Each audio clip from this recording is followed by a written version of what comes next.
Olá, hoje nós temos mais uma aula de imunologia clínica. Nessa aula nós vamos estar trabalhando um tema que fala da imunohematologia.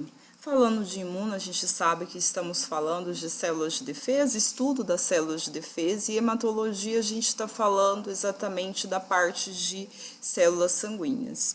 Qual seria então a relação da imunologia com a hematologia? É exatamente tentar identificar quais são os antígenos e anticorpos presentes nos grupos sanguíneos, presente às células sanguíneas. Quando a gente fala de imunohematologia, nós estamos falando de uma técnica que vai tentar identificar quais são os antígenos presentes nas hemácias e os anticorpos correspondentes a esse antígeno.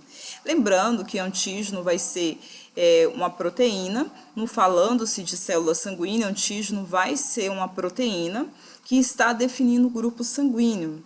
Esse antígeno ele vai estimular a produção de um anticorpo. E o anticorpo que vai ser produzido aqui com base nessa proteína sanguínea vai ser um anticorpo que reconhece essa proteína como própria do organismo. Vai ser um anticorpo compatível a essa proteína, para que todo o processo sanguíneo possa funcionar de forma normal nesse paciente.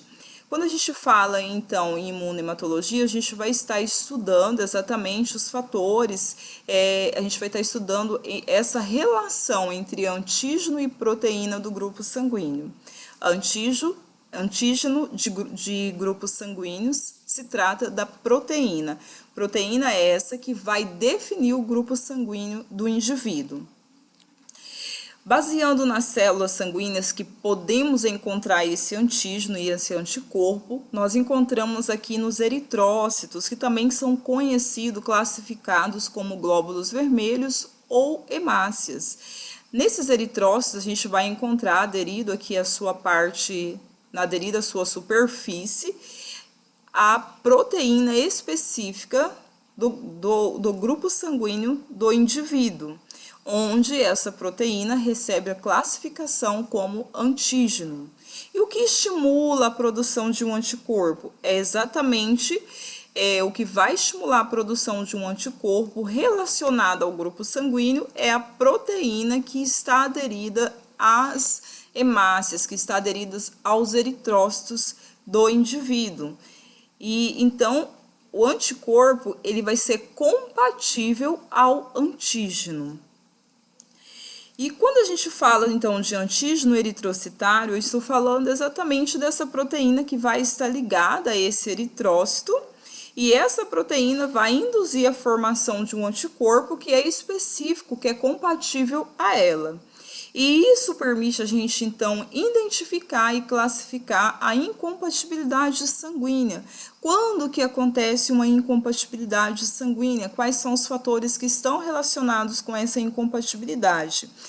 O fator que está relacionado com uma incompatibilidade sanguínea é exatamente essa relação entre antígeno e anticorpo.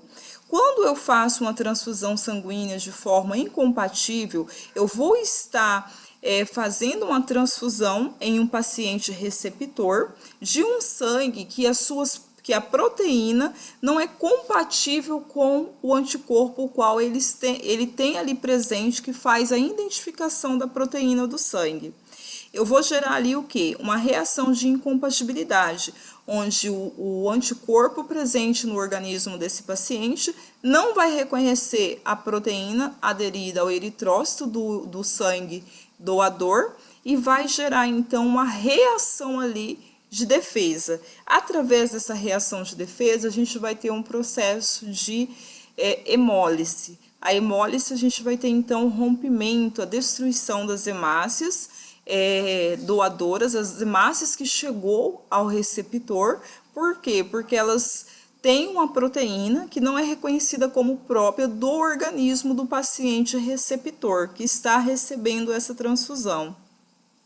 Como estratégia de defesa, as suas células de defesa que reconhecem proteínas sanguíneas reage contra, porque ela não reconhece essa proteína e ela entende que aquilo ali vai prejudicar o indivíduo. E ela tenta fazer exatamente o quê? Destruir aquela célula que não é reconhecida.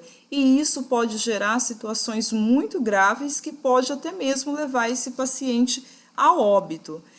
Existe também um termo que a gente vê descrito em várias literaturas, que é a aloimunização. A aloimunização, a gente está falando exatamente do quê? Eu estou falando de um processo que eu vou expor um paciente a uma proteína que não é própria dele e vou estimular aquele paciente a produzir um anticorpo contra essa proteína que ele não reconheceu como própria. Quando isso pode acontecer? Quando se realiza uma transfusão sanguínea errada entre os grupos sanguíneos e entre o fator RH. Fator RH é o que define o sangue positivo ou negativo. Grupos sanguíneos é a forma como a gente vai definir o tipo sanguíneo do paciente, se é do grupo A, se é do grupo B, se é do grupo AB ou se esse paciente é do grupo O. Aí, juntando com o fator RH, a gente vai ter A positivo, A negativo, e assim em todos os grupos sanguíneos. Quando a gente não observa os tipos de proteína que tem na hemácia, ou seja, nos eritrócitos do paciente receptor, e quais são as proteínas encontradas nos eritrócitos do sangue, que será doado, que será feita a transfusão para o paciente receptor, a gente vai provocar esse processo de aloimunização. Por quê? Eu tenho um paciente aqui, por exemplo, que tem sangue do grupo A, automaticamente as proteínas que ele vai produzir são proteínas do tipo A, ou seja, o antígeno que o sangue desse paciente vai apresentar é antígeno A. E ele recebe um sangue que tem antígenos B. São antígenos, proteínas completamente diferentes. Automaticamente, esse paciente que tem antígenos A, ele vai produzir anticorpo compatível ao seu antígeno, porque é o antígeno que estimula a formação do anticorpo. Então, o anticorpo desse paciente vai reconhecer o seu antígeno. Caso ele receba uma transfusão sanguínea do sangue tipo B, eu vou ter um processo de incompatibilidade. Por quê? Porque o anticorpo desse paciente aqui não vai reconhecer a proteína desse sangue doador. Isso vai gerar uma reação entre o anticorpo e as células sanguíneas que foram doadas a esse paciente. Isso vai provocar um processo de hemólise, que vai promover a destruição dessa célula sanguínea doadora. Isso é um processo de aloimunização. Por quê? Porque a gente está induzindo o sistema de defesa desse paciente a produzir um anticorpo diferente em relação ao grupo sanguíneo, um anticorpo contra uma proteína que ele não reconhece como própria. Isso pode ser estimulado em um processo de transfusão sanguínea que existe uma incompatibilidade entre os grupos sanguíneos ou o fator RH, positivo ou negativo. Aqui a gente tem essa relação de incompatibilidade entre o fator positivo ou o fator RH positivo ou negativo. O que acontece? Quando o sangue ele é RH negativo, ele não produz, ou seja, a gente não vai encontrar, aderido aos eritrócitos desse sangue, desse paciente, proteínas tipo D. A gente não vai encontrar um antígeno D. E quando a gente encontra um sangue que ele é RH positivo, a gente vai encontrar ali nos eritrócitos desse paciente antígenos D. Esse antígeno D, ele é uma proteína D que define o sangue como positivo. Então, negativo não tem essa proteína, positivo tem essa proteína. Além da proteína A, proteína B, existe a proteína D também. A proteína D, ela vai definir o sangue se ele é positivo ou negativo. O que define o sangue positivo é a presença da proteína. O que define o sangue negativo é a ausência dessa proteína. Ou seja, aqui eu tenho uma mãe que é RH negativo. Ela passa aqui seus anticorpos, imunoglobulina G para o bebê. E ela está gerando um bebê que produz sangue RH positivo, totalmente diferente do dela. Ou seja, esse bebê ele está produzindo um sangue, ele tem eritrócitos que tem uma proteína que ela não reconhece. O anticorpo dela não reconhece essa proteína como própria porque ele não produz. O que vai acontecer? Quando essa mãe tiver contato com o sangue do bebê na hora do parto, ela vai ter contato então com essa proteína D, com esse antígeno D, e esse antígeno D vai estimular o anticorpo dessa mãe a produzir uma defesa contra essa proteína D. E isso então vai permitir com que essa mãe tenha lá uma formação de um anticorpo contra a proteína D. Isso é um problema não para o primeiro filho, mas para as próximas gestação que essa mãe vir a ter. Por quê? Porque ela vai ter uma célula de defesa que é contra o sangue D, porque no momento que ela teve contato com o sangue positivo do filho, ela não reconheceu essa proteína D como própria e ela vai então produzir um anticorpo contra o antígeno D. Esse anticorpo, ela vai passar não mais para esse filho, porque ela teve contato com o sangue dele no momento do nascimento. A produção dessa proteína ocorreu depois.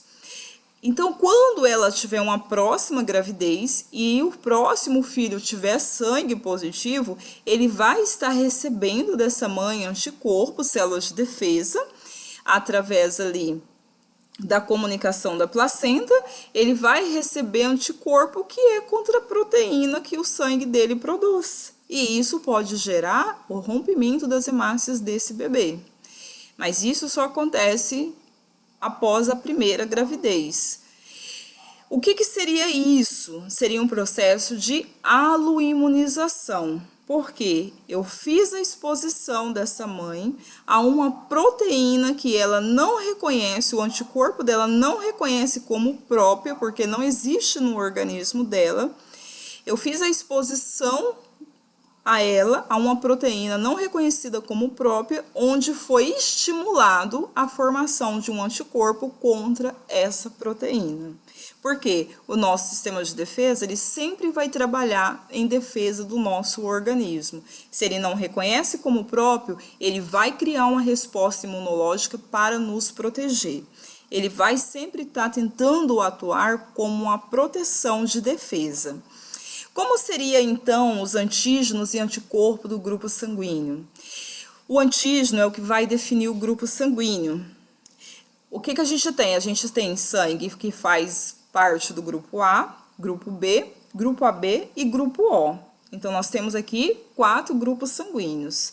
O que define o tipo sanguíneo? A proteína que existe aderida aos eritrócitos. Como se classifica essa proteína voltada para o aspecto imunológico? Antígeno. Qual o antígeno produzido pelo sangue tipo A? Antígeno A, ou seja, ele produz uma proteína A. Qual o antígeno produzido pelo sangue B? Antígeno B. O sangue AB, ele tem as 2 proteínas, então qual o antígeno produzido por ele? Antígeno AB. O sangue tipo O, ele não tem nenhuma proteína aderida aos eritrócitos. Então, eu posso dizer que esse sangue não tem antígenos, porque antígenos é proteína no grupo sanguíneo. O que estimula a produção do anticorpo? O antígeno. Então, se uma pessoa ela é sangue tipo A, ela vai produzir um anticorpo específico à sua proteína A, que reconhece a sua proteína A. Então, automaticamente, esse anticorpo não vai reconhecer a proteína B. Eu vou ter, então, um anticorpo anti-B. Ele não reconhece a proteína B. Como a gente viu na nossa aula anterior, as imunoglobulinas, que são o anticorpo, são proteínas específicas ao antígeno. Então, se esse anticorpo reconhecer o antígeno A, ele vai produzir anticorpo que é a favor do sangue A.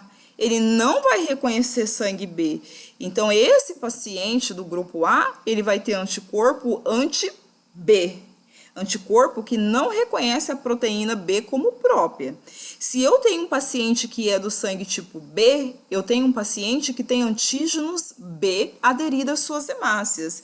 Automaticamente, o anticorpo que vai ser estimulado por esse antígeno é compatível a ele. Então, não vai reconhecer que tipo de proteína? Proteína A. Então, eu vou encontrar nesse paciente anticorpo anti-A. Agora, se o meu paciente produz os dois tipos de antígeno, o que estimula a produção do anticorpo? O antígeno. Então, se o meu paciente tem os dois tipos de antígeno, ele não tem o porquê produzir anticorpo nem anti-A e nem anti-B, porque o seu anticorpo foi estimulado tanto pela proteína A quanto pela proteína B. Eu terei dois anticorpos, dois tipos de imunoglobulinas ali específicas para cada grupo de sangue, para cada proteína. Então, esse paciente ele não vai produzir anticorpo contra o grupo sanguíneo, mas sim a favor, que reconhece proteínas A e proteínas B. Agora, se tratando de um paciente do grupo O, que não produz nenhum tipo, não encontramos nenhum antígeno aderido aos seus eritrócitos, que tipo de anticorpo esse paciente precisa produzir? Ele não reconhece proteínas aderidas ao eritrócitos, porque ele não tem antígeno que define o grupo sanguíneo, ele não tem proteínas aderidas ali ao eritrócito. Então, esse paciente, ele precisa produzir células de defesa que não reconheça nem proteína A e nem proteína B. Automaticamente, eu vou encontrar nesse paciente anticorpo contra o sangue A, que é um anticorpo anti-A, e vou encontrar um anticorpo anti-B, que é contra a proteína B, que não reconhece nem proteína A e nem proteína B. Como a gente viu na nossa aula passada, o anticorpo é uma proteína que se classifica também como imunoglobulinas. As imunoglobulinas presentes, que são estimuladas pelo antígeno aderido aos eritrócitos, são imunoglobulinas do grupo G. Então, vamos encontrar, estimulando a produção ali de defesa, imunoglobulinas G, IgG. São as imunoglobulinas que são estimuladas pelos antígenos aderidos aos eritrócitos. Se falando dessa parte de imunohematologia, aonde que as pessoas fazem a doação de sangue? No banco de sangue. Esse processo, essa técnica de imunohematologia, ela é muito utilizada em bancos de sangue. Por quê? Porque é ali que vai sair um sangue que vai ser transfundido ali, que vai ser realizada a transfusão para um paciente, para um receptor. Então, a bolsa de sangue doadora, ela precisa ser investigada antes dela sair para uma transfusão.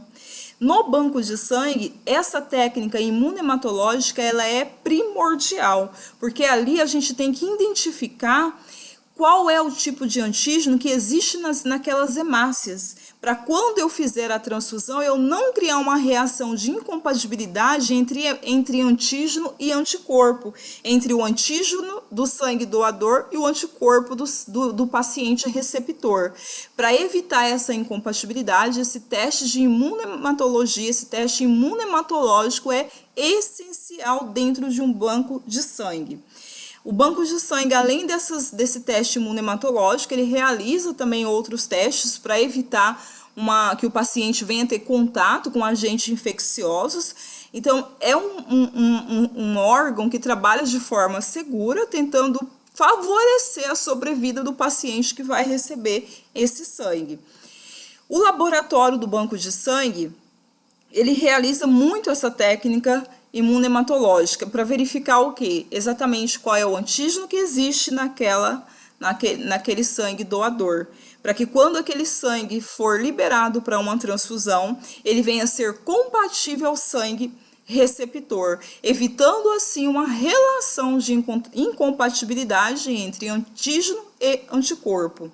Quais são os tipos de testes que são utilizados para esse tipo de identificação? A gente tem a tipagem direta e temos a tipagem reversa. São os dois meios que os bancos de sangue, os laboratórios nos bancos de sangue fazem essa análise para identificar o antígeno presente no sangue doador. A tipagem direta é quando eu pego o sangue do paciente, uma amostra ali do sangue doador, adiciono ela em um tubo de ensaio e aplico diretamente nesse sangue, sem realizar nenhum processo de centrifugação, anticorpo. Eu tenho anticorpo comercial, que são classificados como anticorpo anti-A e anti-B, que a gente viu ali anteriormente. E eu tenho também um anticorpo comercial, que é classificado como anti-D. Lembrando, o anti-D ele vai identificar exatamente o quê? Se o sangue do paciente é positivo ou negativo, se é RH positivo ou negativo. Olha aqui para vocês verem, anti-D. Então, esse anticorpo aqui, ele reconhece a proteína D? Não, ele é anti-D. Se chega um sangue aqui, o doador que está doando esse sangue é positivo, no momento que eu adicionar esse anticorpo, ele vai reconhecer essa proteína D como não própria, porque ele é um anticorpo que não reconhece proteína D. Ele vai ser um anticorpo que vai reagir com a proteína D. Então, se ocorreu reação, eu tenho um sangue positivo. Aí eu tenho o anticorpo anti-A e anti-B, onde eu vou testar exatamente o quê? Se a proteína, se o antígeno que está presente na hemácia, no eritrócito desse paciente doador, é B ou é A. Olha o nome aqui do anticorpo, anti-A. Ele vai agir contra o sangue A ou contra o sangue B? Anti-A. Eu tenho um anticorpo que não reconhece a proteína A. Anti-B. Eu tenho um anticorpo que não reconhece a proteína B. Quando eu colocar esse anticorpo anti-B em contato com uma hemácia que tem proteína B, o que vai acontecer? Uma aglutinação. Automaticamente, esse anticorpo, que não reconhece a proteína B, ele vai reagir sobre ela tentando buscar uma resposta de defesa. Ele vai destruir aquela hemácia. E eu vou perceber nitidamente isso na minha amostra de sangue. Esse teste é uma forma de teste de tipagem direta, onde a gente pega o anticorpo e adiciona diretamente ao sangue do paciente. Depois que a gente adicionou, a gente pode fazer um processo de centrifugação ou fazer uma agitação ali e esperar um pouquinho para verificar essa reação entre o anticorpo e o antígeno que está presente nas hemácias do paciente, o qual a gente obteve a amostra de sangue. Tipagem reversa, como seria? A tipagem reversa é o reverso da tipagem direta. O que eu vou fazer? Eu vou pegar a amostra de sangue do paciente, vou colocar em um tubo de ensaio e vou fazer o processo de centrifugação. Por quê? Porque eu vou utilizar apenas o plasma dessa amostra. O plasma dessa amostra eu vou utilizar porque eu vou ter ali uma grande concentração de anticorpo. Anticorpo que foi produzido no sangue desse paciente com base na proteína que tinha no sangue desse paciente. Eu pego esse anticorpo, eu vou pegar esse plasma, então, vou separar ele aqui desse tubo de ensaio e eu vou adicionar sobre esse plasma hemácias comerciais. Essas hemácias comerciais, eu vou encontrar nela proteínas, antígeno, que vai estimular a reação do anticorpo que está aqui nesse plasma. Então, eu vou encontrar antígeno, proteína A e proteína B. Ao momento que o anticorpo que está presente aqui no plasma desse paciente reagir frente a essa proteína, eu vou identificar que eu estou tratando de um anticorpo que não reconhece a proteína A como própria, então eu estou falando de um sangue B. Adicionei hemácias comerciais, proteína B, sobre o plasma desse paciente, eu vou perceber que não ocorreu nenhuma reação. Por quê? Porque ele reconhece essa proteína como própria, então ele não reage, significa que esse sangue é B. Na tipagem reversa, precisamos centrifugar o sangue do paciente para obter apenas o plasma, retirar o plasma e adicionar sobre o plasma hemácias comerciais, onde essas hemácias vão conter proteínas, antígenos, e aí eu tenho dois tipos, antígeno A e antígeno B. E através do processo de reação que ocorrer entre essa relação de anticorpo e antígeno, é que a gente vai identificar o grupo sanguíneo desse paciente. Por que é importante a técnica de imunohematologia? É uma técnica extremamente importante porque permite com que possa se realizar transfusões sanguíneas de forma segura. Transfusão sanguínea de forma que não vamos colocar a vida do paciente em risco por um processo de incompatibilidade entre anticorpo e antígeno. Sempre deve se realizar para verificar qual é o antígeno que aquele paciente produz, porque com base naquele antígeno a gente sabe qual é o anticorpo que ele vai ter ali presente na corrente sanguínea.